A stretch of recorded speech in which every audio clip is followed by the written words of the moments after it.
I love it when things come together. This is In Through the Outdoors, and I'm your guide, Jason Walter. If you're a regular listener to this program, you've heard me mention my good fishing buddy, Chad. He got an invite to go to Canada and chase those Winnipeg greenbacks. When you get an invite to fish in Canada out of a snow bear, you don't question that invitation. You gladly accept and you make the trip. Now, the beginning of Chad's trip wasn't perfect. There was a little anxiety, but it all worked out. And it all worked out perfectly. He was able to take a trip of a lifetime. He had a chance to fish like he'd never fished before. Neither one of us has a snow bear, so that's an experience in its own. I sent some Lake Winnipeg tackle with him and helped him prepare rods for the trip. A lot of guys like longer rods, but they're not necessary. A 30 or 32-inch rod with 10 to 15-pound braid with a 10 to 15-pound fluorocarbon leader works perfectly. If you've never been to Canada, be aware that you can't have any barbed hooks. You have to either pinch the barbs or remove the barbs. I told Chad to make sure he goes to Smoke and Fish and talk to Lee Nolden, the godfather of greenbacks. As knowledge and experience would have it, he suggested a couple of lures, and Chad made the purchase. Well, they hit the Big Windy, and his new spoon was the ticket. He caught 3 personal best walleye, one after another in a row, 24, a 26, and a 27-incher.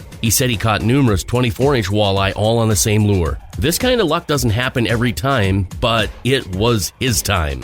And I was so doggone excited he made the 6.5-hour drive to fish those gorgeous Lake Winnipeg greenbacks. Congrats, Chad. I'm Jason Walter, and that's In Through the Outdoors. I hope you get out there real soon. As for me, I hope to make a trip to Canada too. Find more at jasonwalter.com. Be safe, and thanks for listening.